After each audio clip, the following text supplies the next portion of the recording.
اعوذ باللہ من الشیطان الرجیم بسم اللہ الرحمن الرحیم ففروا الی اللہ، تو دوڑو اللہ کی جانب، انی لکم منہ نذیر مبین، یقیناً میں یعنی محمد صلی اللہ علیہ وسلم اس کی جانب سے تمہارے لیے ایک کھلا خبردار کر دینے والا ہوں۔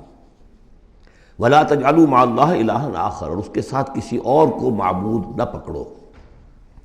انی لکم منہ نذیر مبین، یقیناً میں اس کی جانب سے تمہارے لیے واضح طور پر خبردار کر دینے کے لیے آیا ہوں۔ کذالک ما اتی الذین من قبلہم من رسول الا قالوا ساحر او مجنون، اسی طرح ہوتا آیا ہے یہ کہ ان سے پہلے نہیں آیا کسی بھی لوگوں کے پاس رسول مگر یہ کہ انہوں نے یہی کہا کہ ساحر ہے یا مجنون ہے۔ اتواصوا بہ، کیا وہ وصیت کر کے گئے تھے؟ یعنی یہ جو کہہ رہے ہیں آج وہی بات کہہ رہے ہیں، کیا اگلوں نے وصیت کی ہوئی تھی انہیں؟ بل ہم قوم طاغون، لیکن حقیقت میں یہ لوگ ہیں سرکش، اپنے حدود سے تجاوز کرنے والے۔ فتول عنہم فما انت بملوم، تو اے نبی صلی اللہ علیہ وسلم آپ ذرا ان کی طرف سے اپنی توجہ کو پھیر لیجئے، یعنی وہ اگر اعراض کر رہے ہیں، انکار کر رہے ہیں، استہزاء کر رہے ہیں، تمسخر کر رہے ہیں، آپ کو شاعر، ساحر، مجنون، معلم جو کچھ کہہ رہے ہیں، آپ ذرا اپنی توجہ ان کی طرف سے ہٹا لیجئے۔ فتول عنہم فما انت بملوم، آپ پر کوئی ملامت نہیں ہے، یعنی کہ اگر یہ لوگ نہیں مانتے تو آپ کے اوپر کوئی الزام نہیں ہے۔ آپ دیکھیے جو لوگ سننا چاہتے ہوں، سمجھنا چاہتے ہوں، جاننا چاہتے ہوں، ماننا چاہتے ہوں، ان کی طرف توجہ مبذول فرمائیے۔ وَذَكِّرْ فَإِنَّ الذِّكْرَىٰ تَنفَعُ الْمُؤْمِنِينَ، تاہم آپ تذکیر کرتے رہیے، یاد دہانی کرتے رہیے، اس لیے کہ یہ تذکیر، یہ یاد دہانی، یہ نصیحت، یہ تعلیم، یہ تلقین، یہ تبلیغ اگر ان کے حق میں مفید نہیں ہو رہی تو اہل ایمان کے حق میں مفید ہو رہی ہے، ان کے ایمان میں اضافہ ہو رہا ہے۔ جو بھی نئی صورتیں نازل ہو رہی ہیں، جو بھی اللہ کی طرف سے آپ مزید انہیں آیات سنا رہے ہیں، اس سے اہل ایمان کے ایمان میں اور ازادگی ہو رہی ہے، افزونی ہو رہی ہے۔ وما خلقت الجن والانس الا لیعبدون، اور میں نے نہیں پیدا کیا جنوں اور انسانوں کو مگر صرف اس لیے کہ میری بندگی کریں۔ یہ بہت اہم آیت ہے قرآن مجید کی، اس لیے کہ یہ تخلیق انسانی کی جو غایت ہے۔ دیکھیے، ایک سوال عام طور پر لوگ کیا کرتے کہ اللہ نے کیوں پیدا کیا، تخلیق کی کا سبب کیا ہے، یہ ایک علیحدہ مسئلہ ہے اور یہ بہت مشکل مسئلہ ہے۔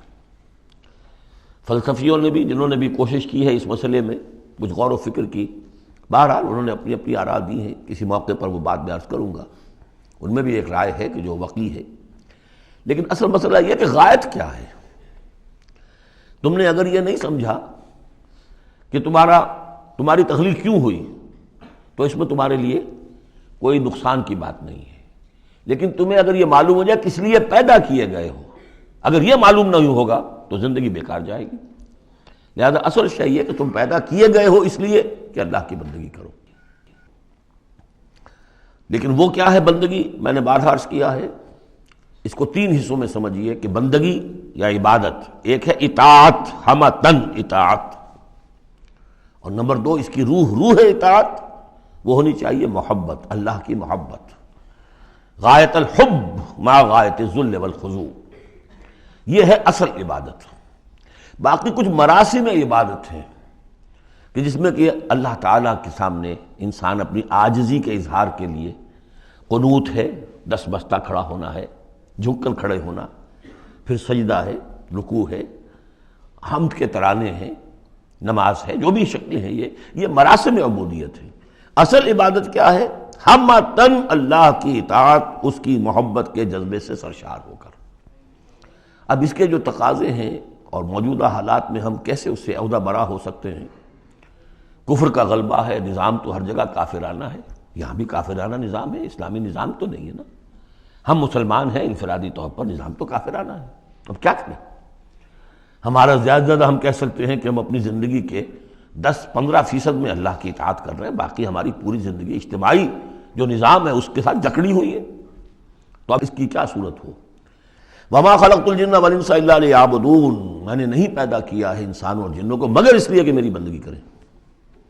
اسی کو شیخ سعدی نے کہا ہے، زندگی آمد برائے بندگی، زندگی بے بندگی شرمندگی، چاہے اور آپ نے کچھ بھی کر لیا ہے، ڈھونڈنے والا ستاروں کی گزرگاہوں کا اپنے افکار کی دنیا میں سفر کر نہ سکا، آپ نے ساری جو ہے اکتشافات کر لیے، ایجادات کر لی، بندگی نہیں ہے تو زندگی جو ہے بیکار گئی، ضائع ہو گئی۔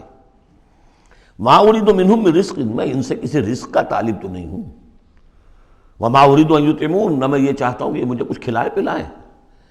ان اللہ هو الرزاق ذو القوۃ المتین، تو اللہ خود ہے رزاق جو سب کو رزق دیتا ہے، قوت والا ہے، مضبوط ہے، اسے کسی کی طرف سے کوئی احتیاج ہے ہی نہیں۔